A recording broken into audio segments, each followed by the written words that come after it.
education organization. We're dedicated to raising awareness of underreported issues. We funded last year over 200 projects, professional projects, on our editorial side. And on our education side, we work with schools, big and small, K-12 through university. I'm on the campus consortium program, and through that, we partner with schools like Forsyth.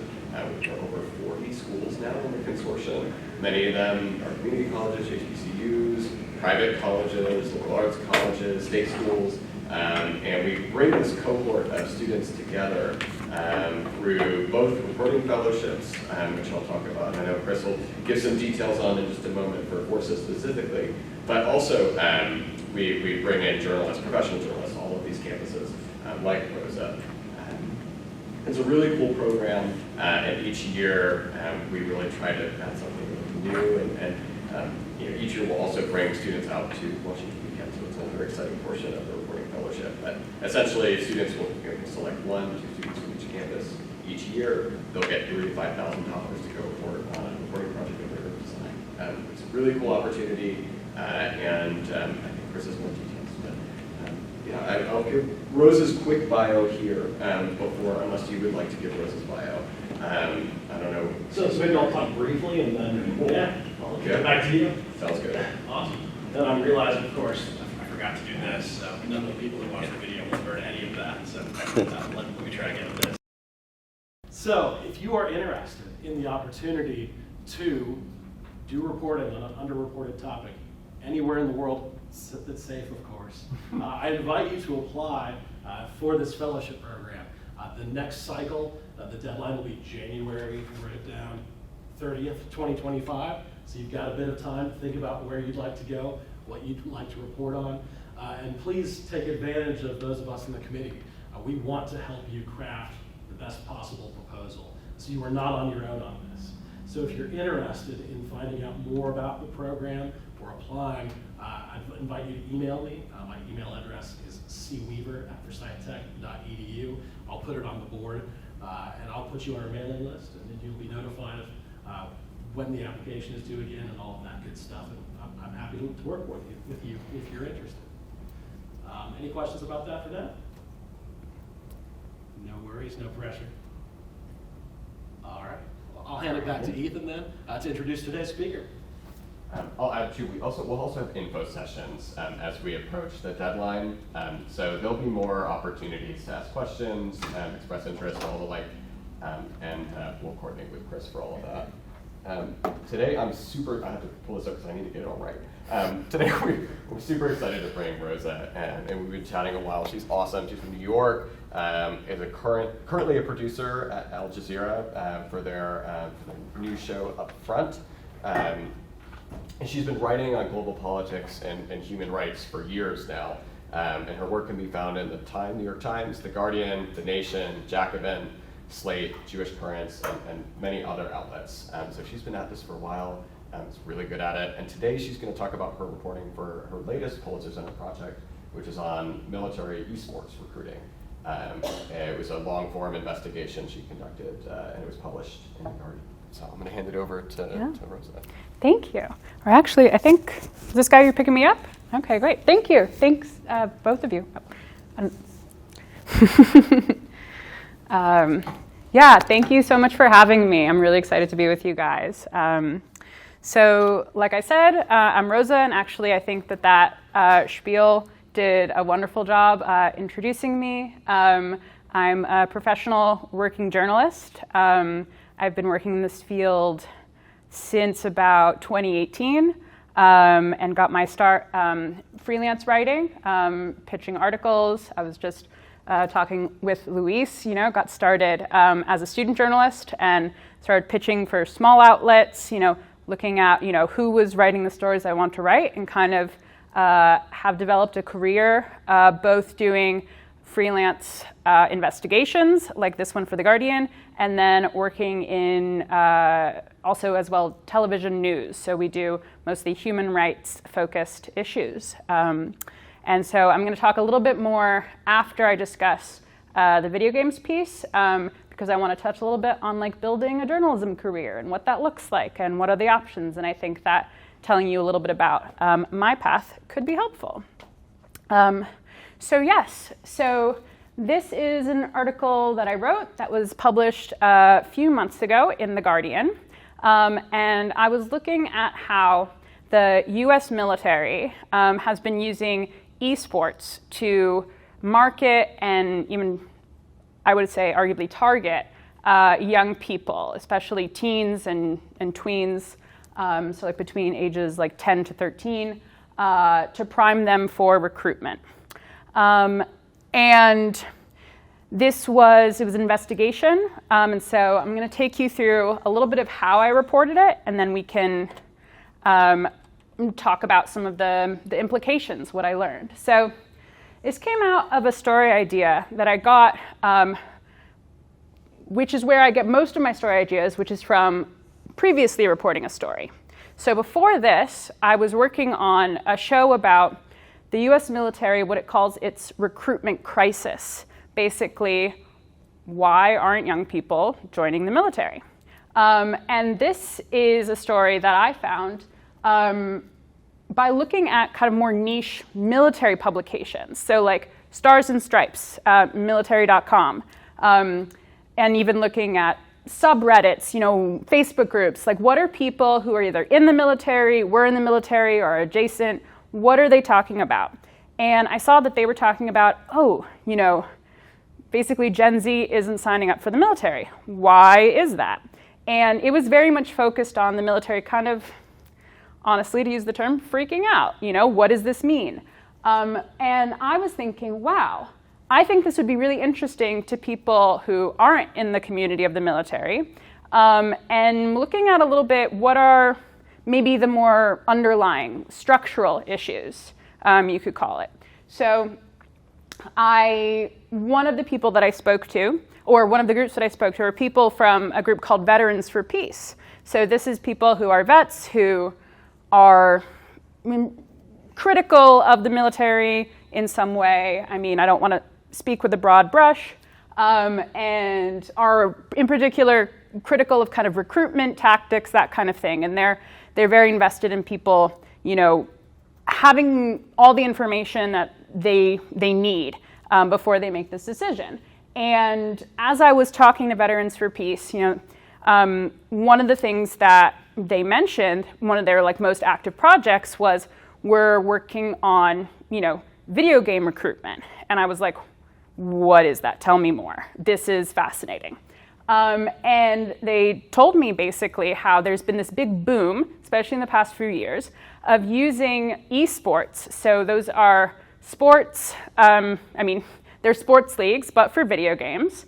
And they can be played online, a lot of Twitch streaming and stuff like that. But there are also physical conventions. A lot of schools, Forsyth might even have an esports team. I actually don't know. That would be interesting. But honestly, I would say more colleges than have them than don't.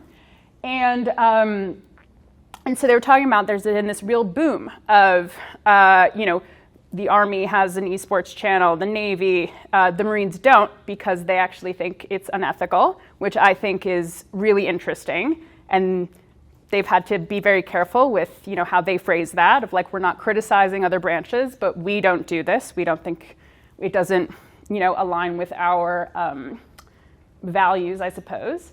And so, very much my interest kind of came out of kind of percolating that story. And it's one of those things where I was like, this is fascinating. We can't include it in this story about the, recruitment crisis, but I'm going to come back to you. So that's what I did, basically.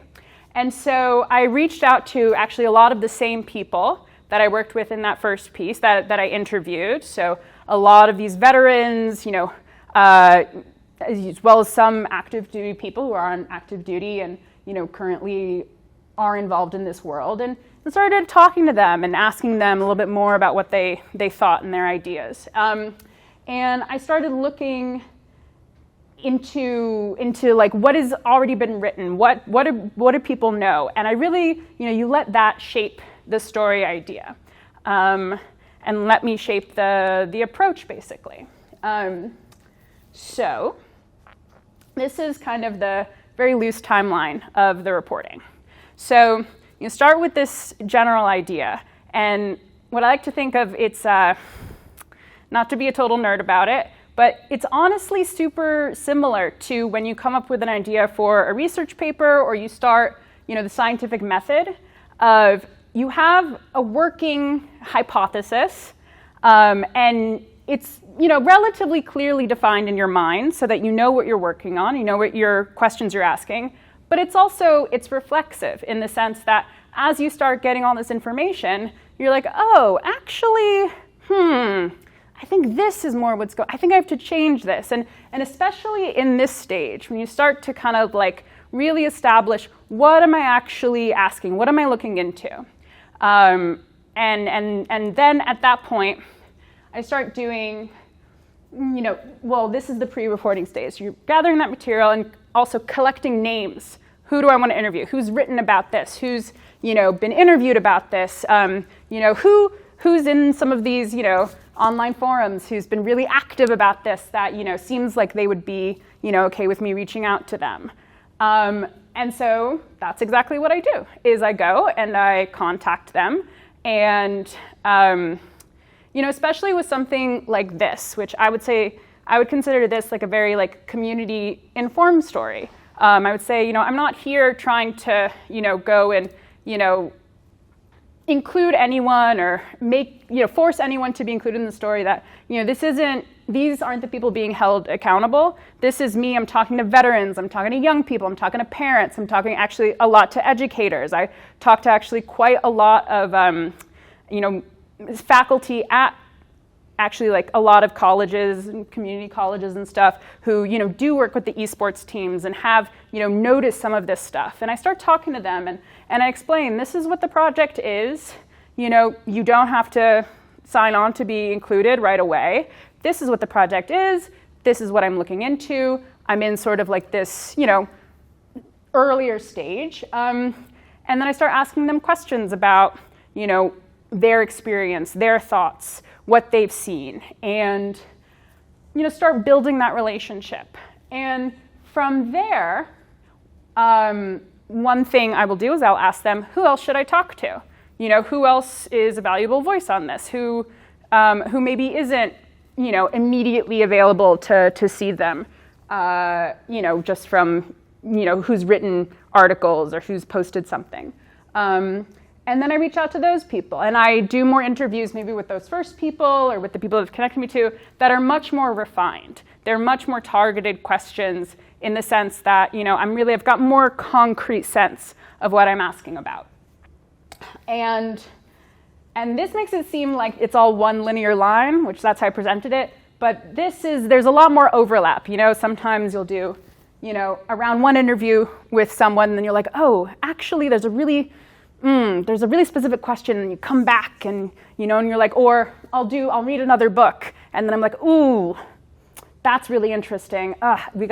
So there is, a lot more overlap than this might make it seem, but this is the general idea. So collected a lot of those interviews, and then at the same time, I spent many months trying to get substantive interviews with the US military in some form. So US military, it's a big institution. A lot of times when you deal with a very big institution, it can be kind of difficult to get from that stage of where you're kind of like emailing, making inquiries, and you're actually sitting with someone and talking with them. And that's kind of true for honestly a lot of big places. But I was able to basically, just through cold calling and very politely but very clearly following up through the press departments with the Navy Recruitment Center, I knew that they had an esports facility in Memphis, Tennessee. So it's at one of their off-base recruiting centers down just outside of Memphis. And I asked, can I interview, some of the people on their esports team? Can I take a look at the center? And using funds from the Pulitzer Center, who I pitched the story to them, and I sort of said, I want to go down to Memphis, and I want to report this story. And they were like, okay, this seems worthwhile. I went down and I met these people from the Navy, and I did interviews with them, and I toured around their facility, and I took notes on, they wouldn't let me take pictures. That was part of their thing. And, I took notes, what it looks like. I'll be interviewing someone, and, I'll write down like, oh, he's got like floppy black hair that looks like, this. And because a lot of time, or there was one person who had formerly worked as a chaplain. He had like a silver cross over his uniform. And, sometimes these little details, you never know what'll make it in, but sometimes these little juicy details, they can add a little bit of flavor to a story, which if people are interested in the Q&A, we can talk more about that. So I did that. And then at that point, that was when I began pitching the story to actual outlets. So because one, I wanted it to be fully developed, but two, I knew that by going down to this esports facility, I was bringing something that not many people had brought before, which is like actually physically being inside of this center. So I pitched it to a few places. I pitched it to like the Atlantic I shot for. I pitched it to the Guardian, to the Intercept, to quite a lot of places. And finally, the Guardian, their long form section, became interested in it. And the editor, he was like, okay, I like this, but can you pull this out? And you kind of, at that point, you're again kind of reshaping the story, and it's sort of half written, but mostly like lots of notes. But as the editor gives you kind of like, this is what we need, you kind of shape that as you begin writing. And then, the last part of this is that I wrote it and then went through many, many rounds of edits. And so we do first one round and another round, and then we do a fact-checking round to make sure that everything is in place. And then the very last stage is they send it to actually their lawyer, and their lawyer flags anything we need to flag just to make sure that we haven't, said something that hasn't been 100% backed up, that kind of thing, and to make sure that. And those things are really helpful, honestly, because I think as everyone has experienced, when you write something, sometimes something that you think seems so clear or that seems so, the logic progresses, another person reads that, and that's why peer feedback is so helpful, or in this case, the editorial feedback is so helpful. Is you're like, oh, right, yes, this is how we know that, and then you can include the source. So funding reporting. This is always one of the questions. So you get an exciting story idea. So in this case, I was like, I want to report looking at esports in the military. And then you're looking around for how to pay for that, because especially when you're freelancing, a lot of the times you have to have the story already. Even if it's not fully written, you have to kind of come to an editor and be like, this is what it is, and this is the legwork I've done. And sometimes, especially if you already have a relationship with that editor, you can come to them with the idea and then explain, and then they can guide you through it. But most of the time, you're going to need some sort of funds up front, depending on the story, to do this. So in this case, literally going to Memphis, paying for this trip, And so that's where applying for grants, looking at, Pulitzer Center is a national organization, but, international, sorry about that.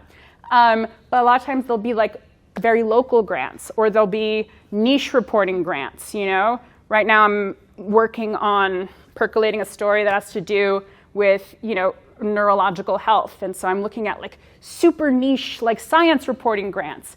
Basically, that's like a whole other part of your research, is basically being like, where can I look to, get the funds basically to set up this reporting? Because then that can fund your reporting, and then you can come to an editor, and then you can get to the stage where you're actually talking about getting paid for your work, which you should be.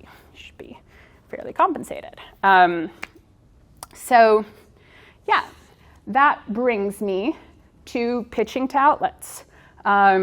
So thinking about who's who's interested in this kind of story, but also who hasn't had exactly this story before. You know, I wouldn't necessarily go to Stars and Stripes and pitch them an article that's, you know, about the military using esports, because honestly, so that's old news to us.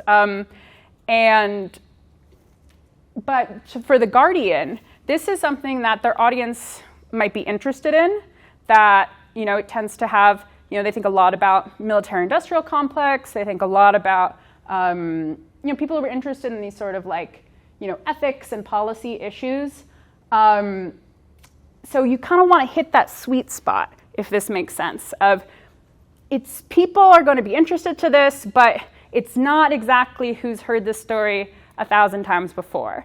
And sometimes you have to get a little bit creative. You have to just like, just read, just look and see, you know, who has done this work, or who is kind of adjacent to it, as well as who is interested in this, but would also be interested in my particular spin on this, and trying to also pitch to that who's interested in this. And then yes, so the hardest part of pitching is really, you know, coming in cold, because an editor doesn't know you. You're, you know, and you're one of like a million people in their inbox. They're, you know, they're editors. They're getting, this is what they do. And so they're getting pitched every day. So trying to come in, and it takes a little practice, but basically come in and be like, here this is this in a nutshell, and give them enough that they understand what you're talking about, but not enough that they're like, okay, it's 3 paragraphs in and I have 800 other emails to get to. But also trying a little bit to reel them in a little bit. Not in a bad way, but in a way of, you know how the blurb on the back of a book is, it's not telling you the whole plot, it tells you what it's about, and it's trying to get you to open the book and, you know, start reading. And so you kind of want to try to do that and be like, okay, this is what I found, and then, well, we'll have to chat on the phone, or, you know, if you want to know more. And yeah, start doing that. And then once you've worked with an editor once, it's typically a lot easier to come at them and be like, okay, I have an idea for this, what do you think of it? And it can be a little bit more of like one of those friendly conversations of you know, oh, I have this, and it's a little more dynamic in that sense. If any of this is unclear, you guys can totally ask me more at the Q&A. I know it's a lot. But that's great. And so having that kind of working relationship with an editor, or honestly also with a collaborator, like if you're working with another journalist, or maybe there's a photographer you want to work with, or you are a photographer, you want to work with a written reporter, those are relationships that you can kind of build. And the more you do it, the more fluid that relationship becomes. Okay, and then negotiation and pay is always the fun part, but it's a real part. So with this story, so I pitched this story and we agreed on a word count. We agreed on 4,000 words. And then the last part with the editor was we agreed on how much I would be paid per word. So typically you're paid either by the word, so $1 a word, for example, or you'll get paid by the piece. Usually reporters make more if they're doing the per word method. That's why a lot of places have moved over to paying you by the piece. But sometimes it doesn't always work that way. So you always kind of want to finagle. And a really good thing to do if you're working at a place, if you've pitched to a place, is to try to honestly reach out to other writers, other reporters, and see how much they've made. There you can, you know, do your homework, and there will be spreadsheets and stuff that people curate. There are, you know, Reddit and, you know, WhatsApp groups of reporters, and finding out, okay, who has gotten paid what in the past. So for this piece, I really wanted to get at least $1 a word. And I talked to one of my mentors who He was like, that's what I made back in the 90s, and the outlet came back with 35 cents a word. And I negotiated, and I at least, did my best to stick to my guns. But that's something, come in and try to really know your worth, because as a freelancer, it can sometimes be, you're in, a position where sometimes people will try to, if they can push for a little less, they'll push for that. They have their thing. They have a certain budget that they're working with. So in the end, we compromised. We negotiated to 85 cents a word, just because I think it's important to talk about financing and stuff as a young journalist. Okay. Before I guess we can do the Q&A. Does anyone have any questions about the piece or that aspect before I was going to touch on a bit building a career in journalism? If anyone has questions about either the video games piece or that they would like to ask now. Were they just playing Call of Duty, or were they playing, what other games did you see them playing? All sorts of games. So actually, when I went to the Navy facility, they were having, for her. Question. Yes. While you do that, I'm going to take a sip, because I got it. Would you mind repeating that, if you remember? If not, that's fine. We can skip. This is still on.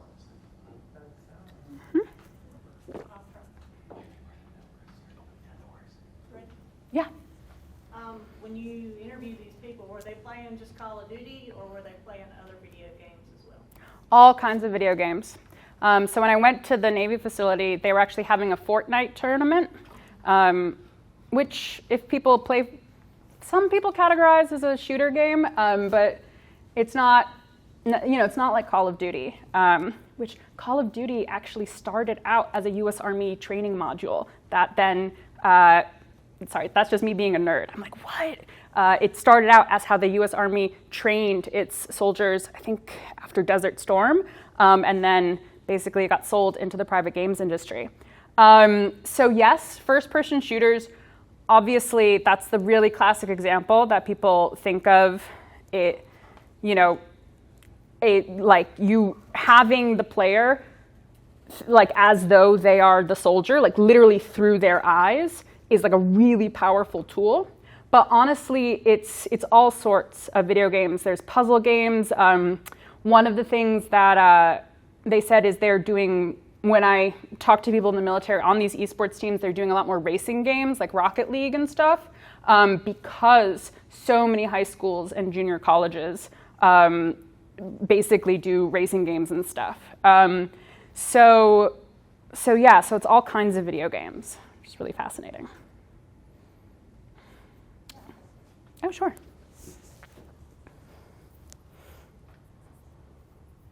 So when you first approached the military, were they a little hesitant? Did you have to do some negotiating and get to them to agree to these interviews? Were they skeptical? What are you getting at? As you mentioned earlier, there may be some ethical issues involved. So can you talk a little bit about the negotiation to get the interviews in the first place? Absolutely. I would say, yeah, like skeptical is just not quite the word, but there's definitely a guardedness there. So honestly, I reached out in like a very conventional way.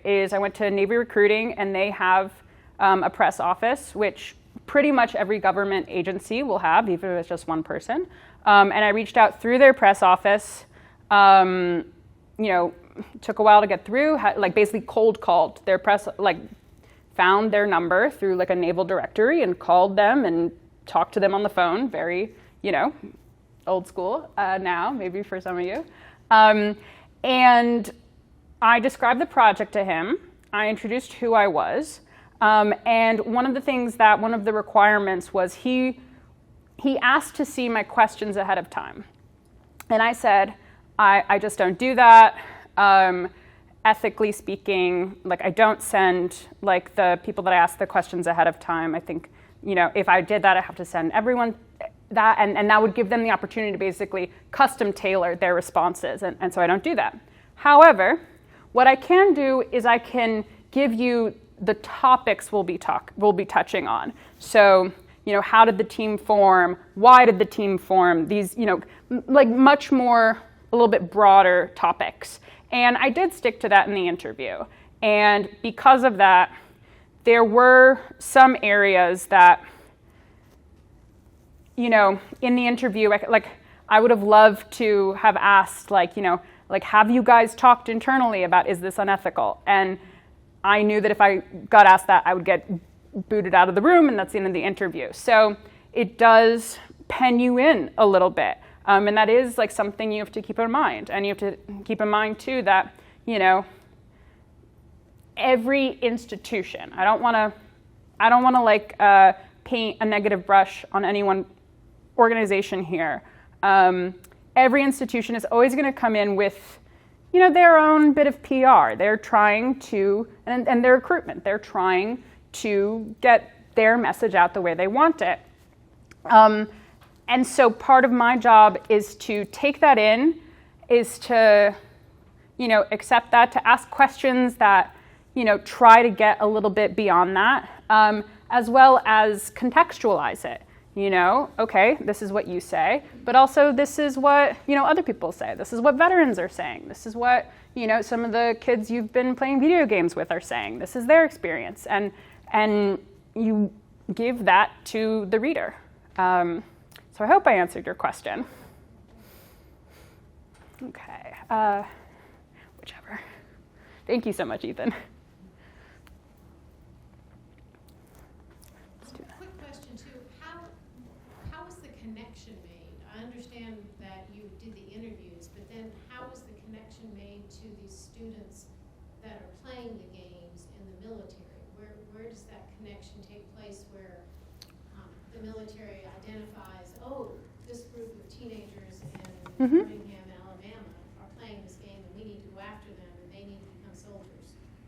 Where's that connection? How does the military connect with students people that are playing the games? Like on a practical level? Yes. Okay. That, it's in a lot of ways. So it's a long answer.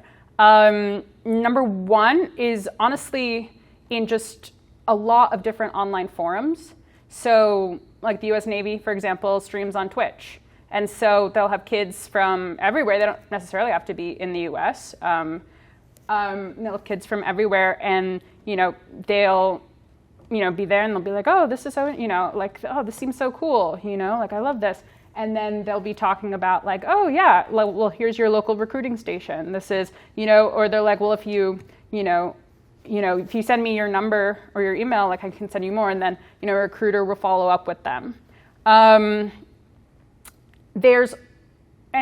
that's on Twitch. The military doesn't advertise on TikTok. That's a whole other thing. Having to do with the government and TikTok and stuff. That is just its own, we don't need to get into, but like similar things like on Twitter, on Instagram. Also, I will say that the military will come, these esports teams will come in person to like video game conventions and tournaments. So, I'm guessing some of you guys maybe have been to a local, like video game con, Comic-Con, which is like a huge one, but all sorts of like independent gaming conventions. Schools will host like video game conferences. There'll be like Valorant. I went to Valorant is a really, really, really popular first-person shooting video game, and so they had like an in-person tournament of people playing this game, and the Army has a booth there, and they're talking to people, and so this is where I think it's also really important, is like the way the military presents it is, well, we've always recruited, like we recruited high schools, and universities, which not everyone agrees with, but they do. How is this different from us setting up a booth at the mall or at a career fair? Which that's a point that I certainly tried to make really clear in the article, that there is that argument. There's also a bunch of other arguments about, well, it depends which video games. So Fortnite, for example, it skews very young. Its average player is in middle school. there's a difference between, advertising or marketing using something that is appealing to a 12-year-old versus to an 18-year-old or a 20-year-old. Those are different things. Also, for example, the Marines, they decided that they don't recruit with video games because they think it's unethical to recruit while what they call gamifying war, presenting war as though it's a game, because it's not, because this is life and death. And that's a hard line in the sand for them. Other branches don't agree with that. They have a different perspective. So that's what we're talking about. We're talking about, I would say, well, I'm not going to put a hard percentage on it. I would say the vast majority is in online spaces, but then some in physical spaces as well, recruiting with video games. Does that make sense? Yes. Great. I guess I'm not quite understanding. So they're targeting children that are what ages again, you said? Elementary school age? Well, so targeting is Strong word. it's a strong word, and a lot of the people I interviewed argued that it applies. Other people, particularly the military, don't agree with the use of targeting. They say advertising, they say marketing, they say even like just introducing the military as a possibility or a resource, making the military more approachable is how they would say it. They officially, the US military doesn't recruit anyone under age 18. So you can't go into a recruiting station and sign a piece of paper. At 16, I think you can with your legal guardian's permission, but officially they don't recruit anyone under age 18. But a lot of what video game military marketing, video game military recruitment more broadly, not the legal signing your name to a piece of paper, is it's priming, it's introducing the idea of the military to younger people in the context of a game. So yeah, it could be to kids as young, like I interviewed one 7-year-old who had seen some of this stuff. I would say most of the kids I interviewed ranged from ages 12 to 17. That was like 14 and 15 was kind of the sweet spot. But that's by no means like scientific. I couldn't give you an exact age that is the sweet spot. Just that's who I happen to see the most. I hope. You made a statement about contacting that person. I mean, do the parents know that they're contacting these children? No. So that part I don't agree with, because these are impressionable children. I don't agree with that. Yeah. So yeah, that is something that, and that's a big difference too. So a lot of the veterans that I talked to, they talked about, a lot of them, first of all, so in the comparison to the military recruiting in high schools, they say, well, I don't like that, and they said, so we'll start with that. However, in a high school, there are other adults around, and they're there. They can hear those other interactions. And same at like a career fair and all these things. If you're watching a Twitch stream, there isn't necessarily another adult around, and parents, or guardians aren't necessarily involved. I asked one Marine veteran who's part of this Gamers for Peace. She has an 11-year-old little brother, and I asked him, what she would think of that, and she said it frankly like creeps her out, the idea of this. So that's, with the reporting and with the writing, I tried my best to report it in a critical way, but without passing a value judgment, trying to let my audience draw the conclusions themselves, because I think that's really important. So I hope I answered. Okay. Was this a hand, maybe? Yeah, but I looked at the time and I do want to. Okay. So I don't want to close. Oh, okay, great. Okay, yes, and I am keeping an eye on the time. And actually, Ethan, if I had a sip of your water, would that be okay? Oh, yeah, Sorry, I finished my water. It's warmer in North Carolina than I wasn't ready. Thank you. Yeah, can I ask a question? So are there official policies or guidelines about what they're able to say based on the age of the person they're talking to? Yes, the only like delineation they make is under 18, over 18. So like a 13-year-old and a 17-year-old, there is no difference. Technically, they can say whatever they want, but short of having the person actually like sign their name, because that is the legal definition of recruitment. That's why this is all kind of a much more gray area. Like I think the ACLU, maybe 10 years ago, did a big lawsuit basically arguing that the US military's recruitment marketing, so everything up until that signing your piece of paper, how marketing that, doing that to people who are under 18, they argued in this lawsuit that that violated it's the UN Convention against basically child soldiers, which and that lawsuit kind of stalled and nothing has really happened to it, but yeah, so it depends that depends on who you ask. So the Army is the one who started, esports recruitment, and that really they started in like 2018, really heading into 2019. And they got into a lot of trouble when it first started. And, it was very famous, like, they actually, I think, they got in trouble with Twitch, which is like a streaming platform online.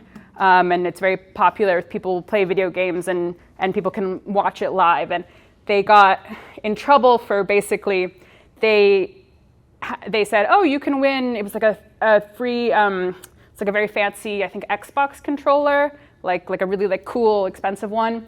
And they had people enter their contact info, and that was added to a recruitment list, people under 18. But you know why they got in trouble is because they forgot to actually have the prize, which technically, I genuinely think that was an accident, like just disorganization of they forgot to get the prize part. They have the budget for it. And so, they got boosted off of Twitch for a little while because that counts as fraud, which is a violation of Twitch's guidelines. So since then, most of, or all of the teams all of the video game esports, they've come up with basically their own internal guidelines. So like the military worked with JAG and the Army worked with their legal people to basically how to create this language. And some of that is, slightly pulling back on the more aggressive tactics actually they have been giveaways. They are still doing, tournaments and giveaways, and like you can win scholarship money by competing in, for example, like the Fortnite tournament that I went, you could get like a $5,000 scholarship if you won. So they have made some adjustments, but we can talk after about all of the things, or I'd probably honestly have to have it in front of me. Yeah. Can I ask one more question? Please, yes. So, did you uncover or talk to anybody who said or alleged that there was some suggestion, hey, join the Army, you can just play video games with us, you don't have to worry about it? Yes. Yes, and that's another thing that they got in major trouble for, that so a lot of the branches were kind of doing and were heavily suggesting sort of, you can be on the esports team, or also like the connection between, isn't this like, being in the Air Force, like the Air Force, they have this whole thing, their aircade. So you can literally go online and type in aircade, and you can play video games, and like you can play a game, like a computer game, using like real like satellite scans that have been declassified, as though you're a fighter pilot, and they're like, well, and being a fighter pilot is just like playing this video game. It's like, well, first of all, it's not. Second of all, like those are real human lives, as opposed to a game, which is fun, and the stakes are very different. And you are 13, and may not be able to understand that. Technically, actually, this is an important point. Technically as well, everyone who logs into like Twitch or the arcade or one of these things, they have to be 13. And that's not the military's doing, but that's because of COPPA, like Childhood Online Privacy Act, I believe. And so that's something that is like a federal regulation basically about protecting the information, like the safety of children under age 13. So yes, but also there are lots of kids who are younger than 13, and it is pretty easy to find out with marketing information and stuff like that, who is playing, what demographic is playing what game, and where to put your resources into. Okay, I hope yes. And then maybe after this one, we'll go back to, I can keep it tight, the career part. Hello. I was just wondering if, I know you mentioned partially that this could be a result as a decline in enrollment. If this decline has been sort of reversed or maybe ameliorated a little bit, and if in addition to video games that there are other avenues the Army or defense industry may be recruiting in some way, like you mentioned TikTok live streams, for example. Yeah, they aren't officially on TikTok. There are individual, it gets very murky sometimes, just the whole TikTok thing. Technically, the military has nothing to do with TikTok. Individual recruiters who, remember, recruiters, it's kind of like a salesman model of they get like a commission or they get like a bonus and all these things, like they're trying to hit a certain number, so they have an incentive. Individual recruiter oftentimes will choose to be on TikTok. I think that's an interesting nuance. But to answer your question more directly, this hasn't really helped their numbers much. And actually, it's like it's the lowest enrollment numbers since the end of the Vietnam War and the end of the mandatory draft. So for as long as the US has been an all, quote, volunteer army, which a lot of people kind of question that term because, a lot of times issues of like what kind of financial background you have or your family has, geographically speaking, like I think it's over half of people in the US military come from 4 states. It's like Georgia, Tennessee, Alabama, and maybe South Carolina. But anyway, it's very Southeast focused. There's a race component to, anyway. So for as long as there hasn't been, a draft where literally, the government is pulling up your number, this is the worst it's been. And there's so many reasons for that. The military has had a lot of internal issues come to light, issues of racism, military sexual assault, as well as like generally really poor care for the people who go through it, the veterans, physical care, mental care, financial care, and also generally awareness of, the U.S.'s hand in wars. And, a lot of people spoke to me about how, they can go there, because I'm speaking to a lot of, like 16-year-old kids who are into video games. They're like, yeah, I'm like hanging out in Reddit, and, people say like, did you know that did you see what the U.S. did at Abu Ghraib? And I don't want to dictate anyone else's politics, but one of the things that I really found from talking with these people is that was a big reason why young people said they didn't want to go into this institution. And it is kind of an ideological choice. And spoke to the connectedness of the world of like, most people by the time they're 18, at least that I spoke to, they're generally relatively aware of kind of that realm of things. Whereas what's really interesting is, I would ask, 13-year-olds, what do you think of the military? Like, is it? And they're like, oh, it's pretty cool. Like, it seems like cool. Like, you get to, You know, you get to hang out with your friends. You get to like learn how to like shoot all these weapons. Like honestly, and that difference of maybe like 5 years or even less, you know, that honestly, kids around a lot of your guys' age, that was when a major shift would happen. Around age 18, 19, 20 is when I think a lot of this awareness came. So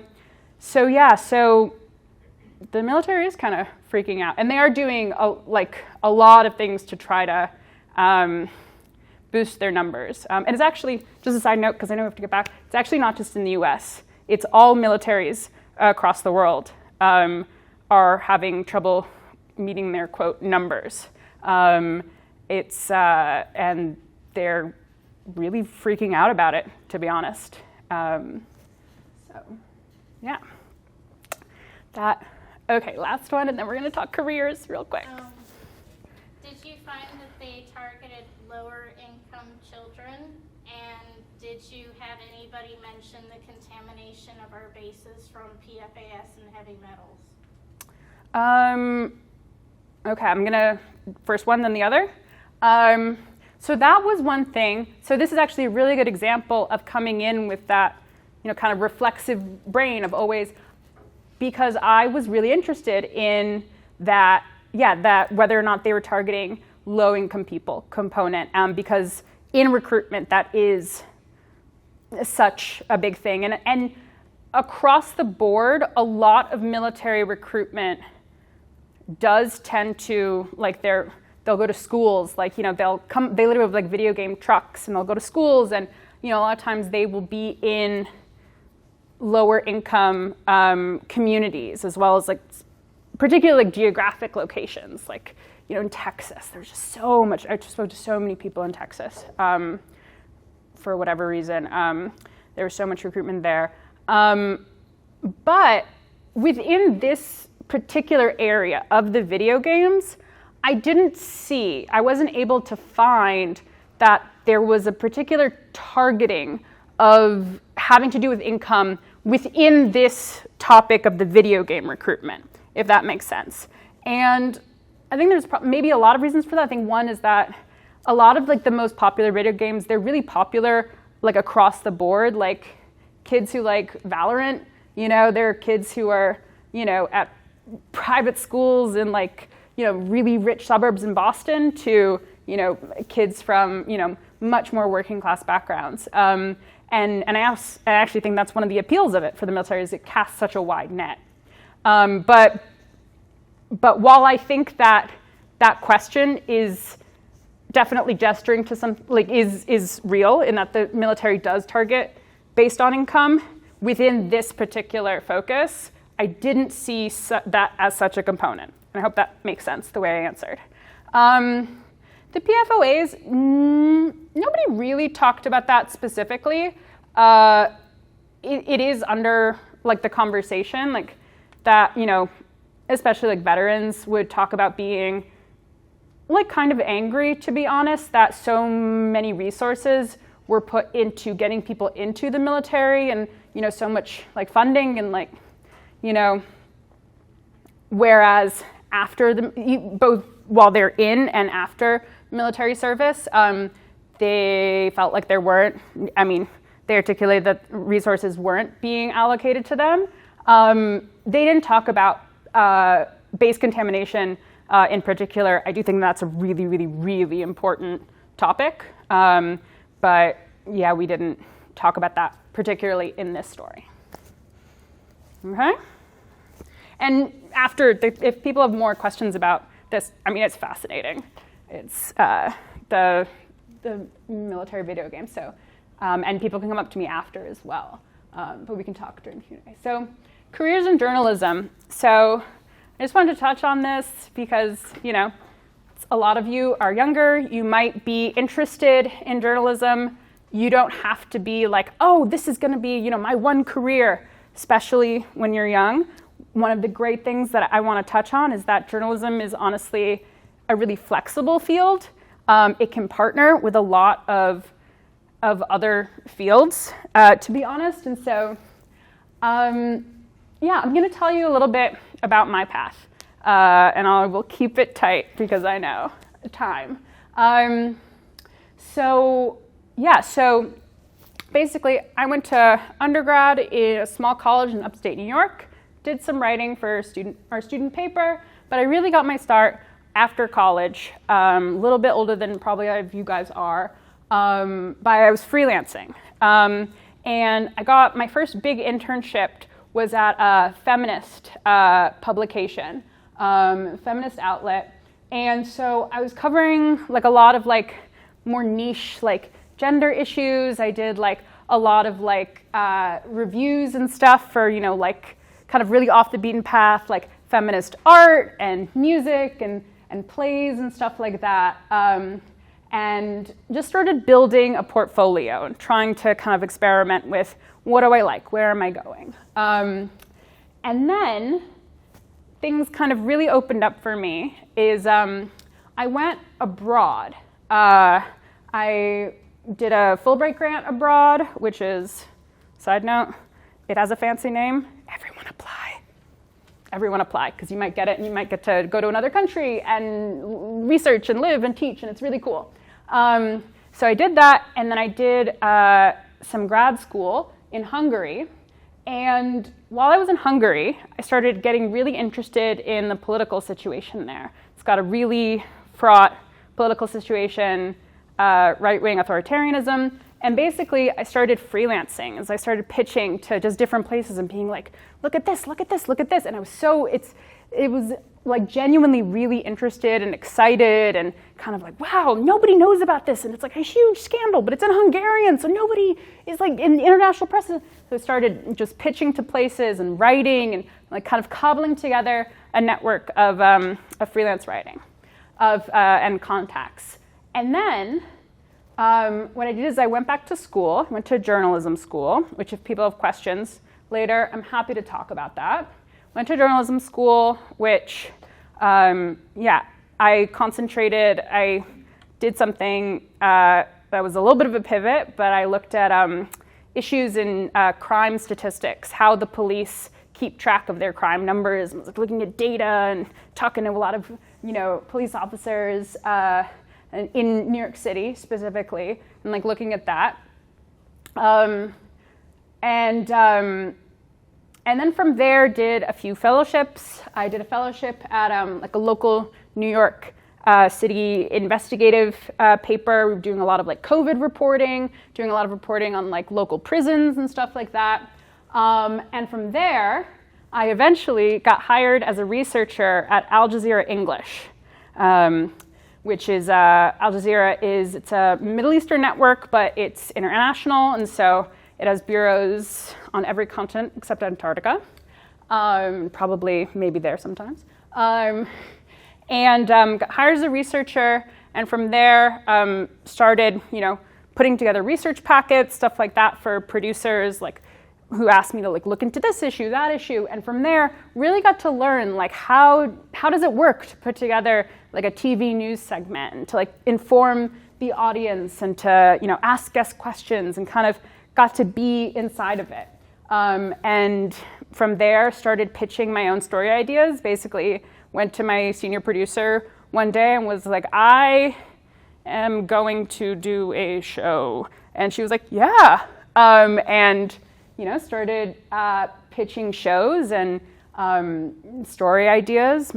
The first one I did the network was on death penalty abolition, and started to do these kind of like human rights focused shows. And so now I'm a full producer at the network. It's very fun. I work now on it's our accountability show, so taking someone in a position of power and basically being like that. Kind of like, okay, confront this, explain this, you said X, however, this didn't happen, and it's a lot of fun, and I'm happy to talk more about TV news. It's really interesting. It's totally different from the freelance writing side of things, but it's honestly really fun. It's also been really interesting reporting on Gaza for the past 7 months. like Al Jazeera, like we're the only international network that has reporters on the ground in Gaza, like not just in Israel, which a lot of outlets have. So, we're, every day we're getting information that a lot of times other outlets aren't getting, necessarily aren't covering. I know that this is, it's a charged time at the moment, but if people have questions about that, I'm, happy to talk about them to the best of our ability. I mean, one cool thing about working in an international network is we get translators. So, I mean, if we have, not just in Gaza, but, we have, okay, we need someone who speaks this sub-dialect of Urdu. And we're like, okay, we've got one. And I'm like, cool, great, wow. I wasn't sure what we were gonna do. And that's pretty cool. It's pretty cool to work at such an international place because we get to move around from story to story, which is really fun. So like I said, I'll cover this pretty quickly, but in journalism, there is no one career path. Some people, your guys' age, they know that they want to be a journalist and it's their college major, or, even if they're doing, politics or literature, they're, working for their college paper and they're doing, they know exactly. And that's great. And that's wonderful. And there's some amazing journalists who are like that. But honestly, I will say most of the people I work with, maybe 2/3 versus 1/3, they were doing something else before this. Like one of the best reporters I know, she went to medical school and was full on about to be a doctor, and completely she started doing science and medical reporting, and just you get hooked. And it's like that thing in The Godfather of every time I try to get out, they pull me back in. And honestly, that's a lot of people's stories. So I'm happy to talk if people are interested about building a career, or cobbling together fellowship opportunities, stuff like that. Obviously, the student consortium is an incredible resource for that, but also it's something where you can be interested in it, but don't necessarily have to, have it be your one career trajectory immediately. And one of the reasons for that is because journalism, it pairs so well with other industries. So Luis and I were talking earlier, and I don't want to put you on the spot, he'd expressed an interest in, law as well as journalism. That is a great area because what lawyers, depends what field you are, but let's say, for example, you're working in immigration law. If you're doing that, you're spending day in, day out seeing all the holes in the system. You're seeing the places where people are falling through, or seeing all the things. And so if you're then working as a journalist, or you're freelancing, you're writing, you have that idea. You know what's important, and you have talk with the community. You know exactly where to go, and it's so great for getting story ideas. So being in another area is so helpful for journalism. So I just wanted to say that it's an asset to be kind of in multiple things, not a detriment, not a weakness. So one of the things that can be a little bit, journalism is it's in a period of transition. Let's say, the conventional career path where someone could get a job, as, a junior typist at a newspaper and work their way up to editor-in-chief and stay there for 40 years. Honestly, that's not a conventional career path. And it's not a realistic career path is what I mean. Now, it's, and a lot of more establishment media is struggling, and that is the truth. I don't think it necessarily means that we all have to freak out and be Chicken Little, heading for the hills. I think what it means is that there's a lot of cool areas of growth. There's a lot of, for example, there's a real boom right now in really solid, investigative, factually based reporting that is being packaged, on video platforms, honestly, TikTok, Instagram Reels. People are getting such high engagement, so many people are seeing these stories, and it's being paired with really strong investigation.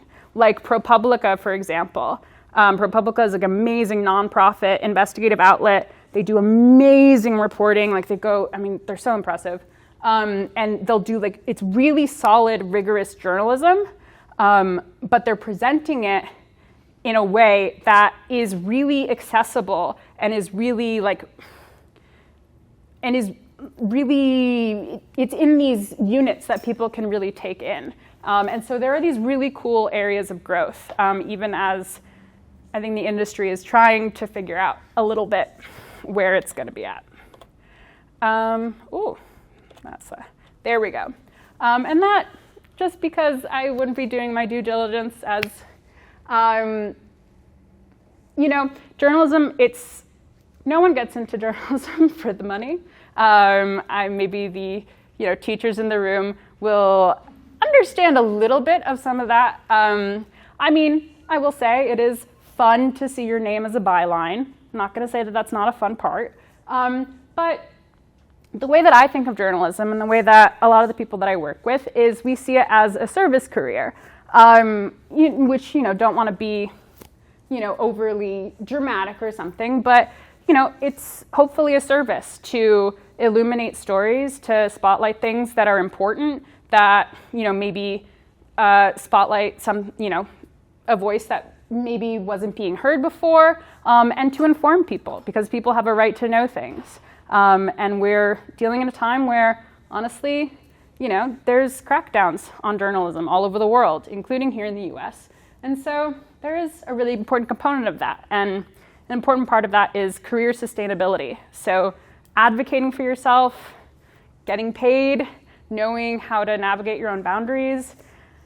It's a lot. I don't want to, but seeing it as a career where you are having fun and you're providing something to people, but also trying to build it as this is something, this has to have some longevity for you. This has to be something that you can keep doing, for as many years as you want to do it. So that is the end. This is my email. If anyone wants to write it down, if they want to follow up with me, I'm very happy. I love a nice long Zoom chat with my many cups of coffee. And if there are any questions about any of it, to be honest. Before we do get to questions, I did want to take one moment to congratulate this year's 2024 Forsyth Tech Pulitzer Center Fellow, Luis Fuentes. Yay! You're traveling to Peru, is that correct? Yes, to write about the situation of Venezuelan immigrants in Peru. So we're very excited and happy for you. Congratulations. Thank you so much. Other questions? Oh, I had one question. Do you have to be a journalism major to participate in your program? You do not. We welcome everybody. We don't even have a journalism major. So, if you are interested, if there's a story you'd like to report on, let us know. We'll help you craft it. We'd love to have your participation. And again, I'll write my email up on the board at the end, but it is cweaver@forsythtech.edu. Thank you.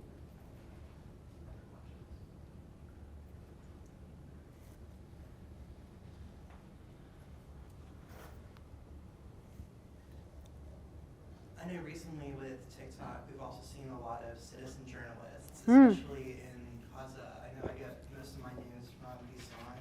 Yeah.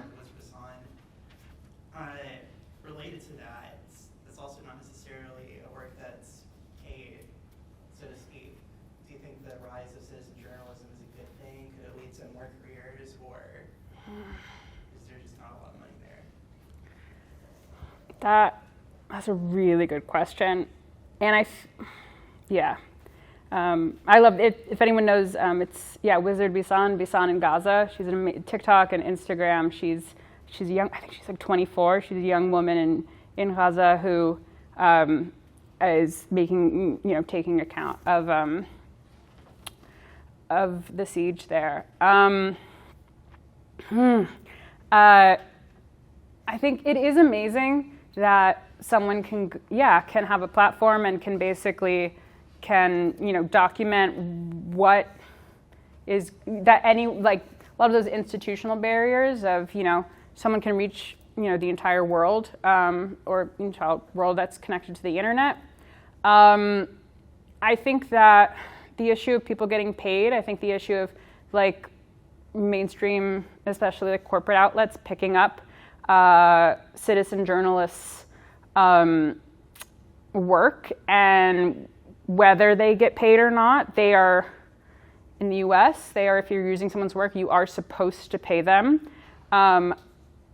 Legally speaking, I think we're a little bit out of my depth in terms of whether that happens. I think they absolutely should be fully and fairly compensated and should get the credit fully. I think it is actually it's a major issue.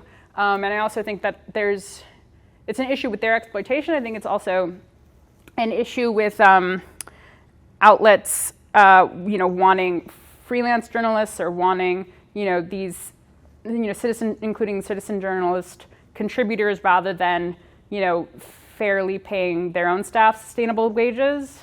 That's not unique to journalism. We see it across a lot of fields. But yeah, my answer is that I have the exact same questions that you do, is my answer.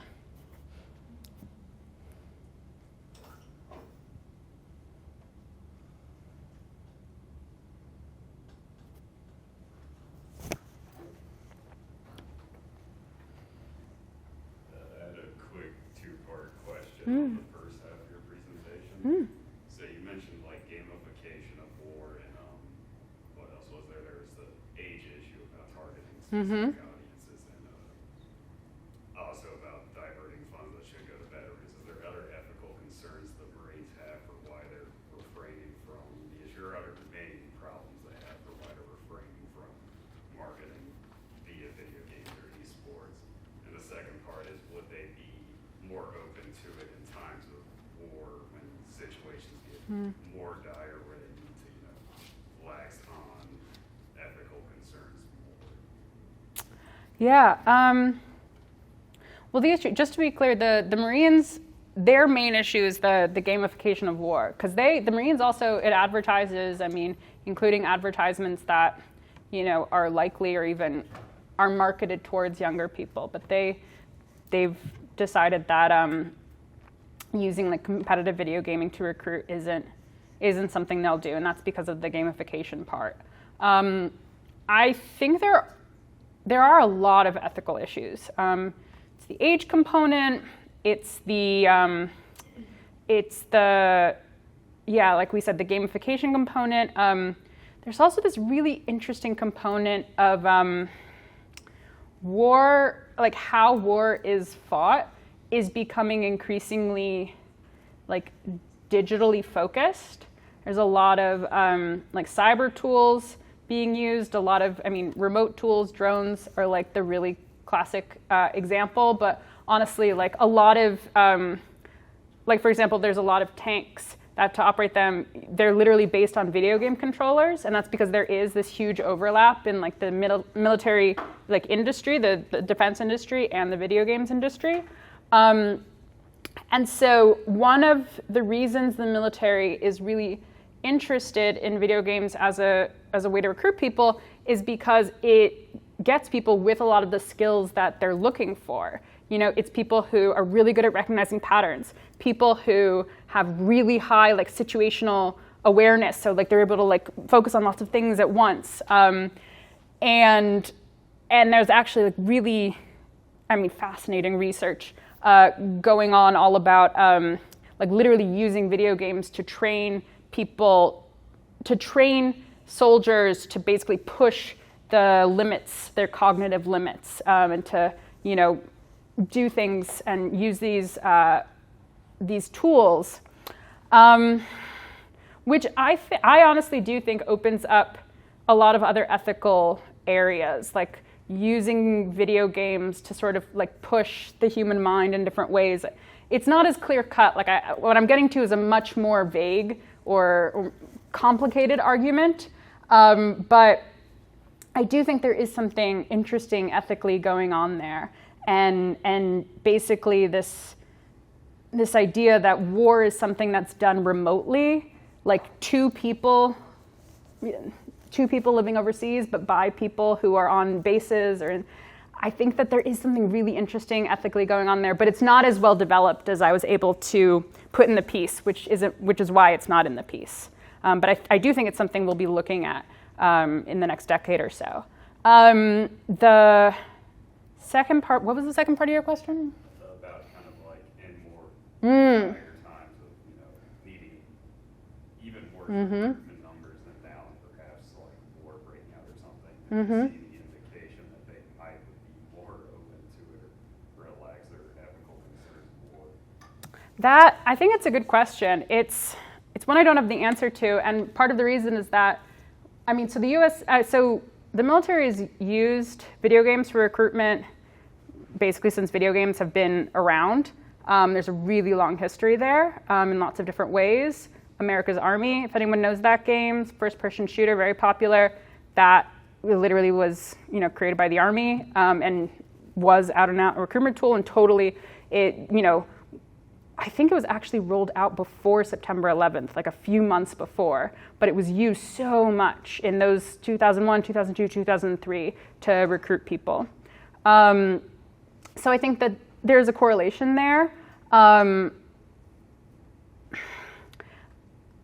not comfortable giving a direct, like there's a relaxing of ethical standards.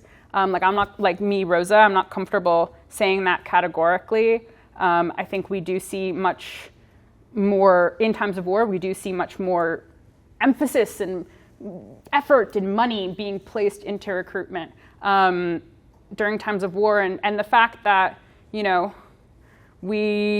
have, not to be like a downer, but we have war on 6 continents now. There's Ukraine, there's Gaza, China, like North Korea. Like the chatter, the defense industry chatter is, they're getting pretty nervous about if the U.S. has to, put boots on the ground, is the phrase, in these conflicts and what they're going to do, because they literally don't have the humans that they need for that. So there is that anxiety, but I couldn't say if there's a relaxing of ethical standards. I think would make a really good investigation, but I couldn't say that.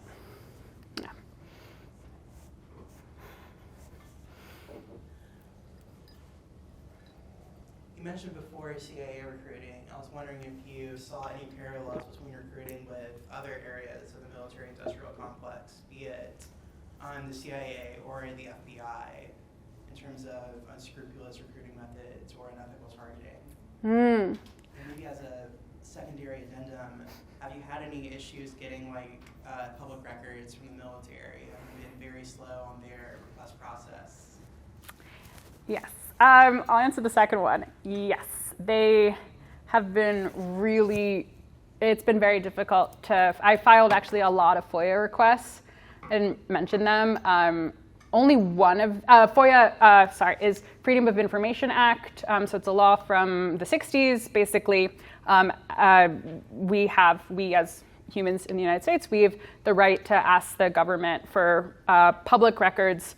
There are some exceptions, like, for example, I couldn't necessarily get individual public school teachers, private, financial record, something like that.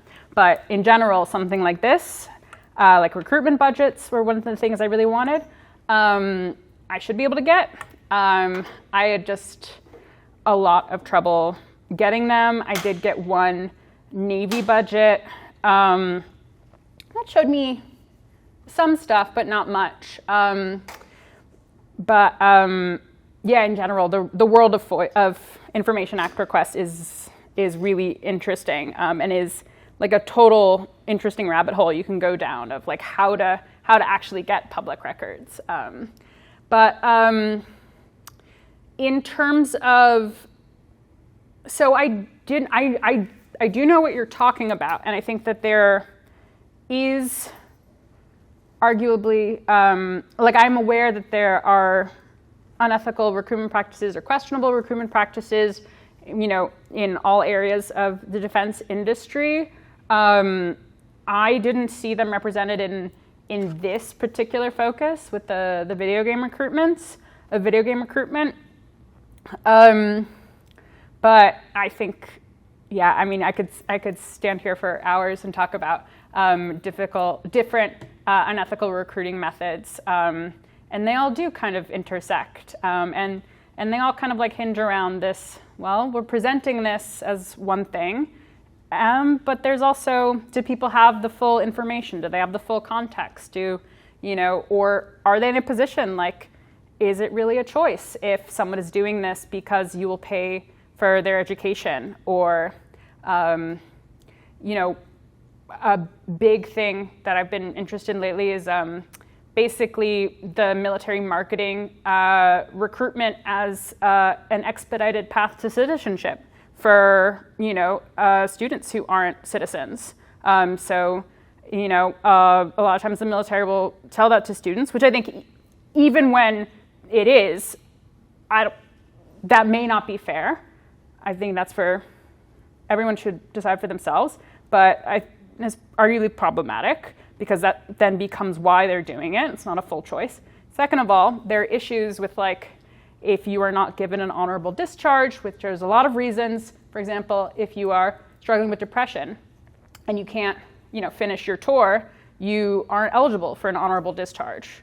Well, that doesn't seem really fair. And anyway, so there's so many things there, and you and I can connect after, but all of these things, they do really intersect. And that's part of also what's, as in the journalist brain, is it all intersects. And I mean, my notes are, it's like, that meme of Charlie from It's Always Sunny, and he's got the string and that's like me with all the information. But part of it is being like, okay, but I have to focus because I have to find one story here. And I have to present that to the editor, and I have to focus up on that. So I think that is one thing to take away. Thank you.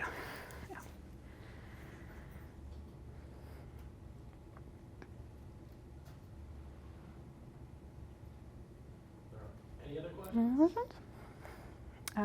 And if, anyone else, they can talk to me after, but also you can email me. Anyone can, but especially you guys as students, if you want to chat and, talk about literally anything, career stuff, what fellowships to look at, like moving to a big city, send me an email. I'm like incredibly happy to talk, and super no pressure. Thank you so much, Rosa. Can you help me thank Rosa for your time? Thanks, guys. Thank you very much.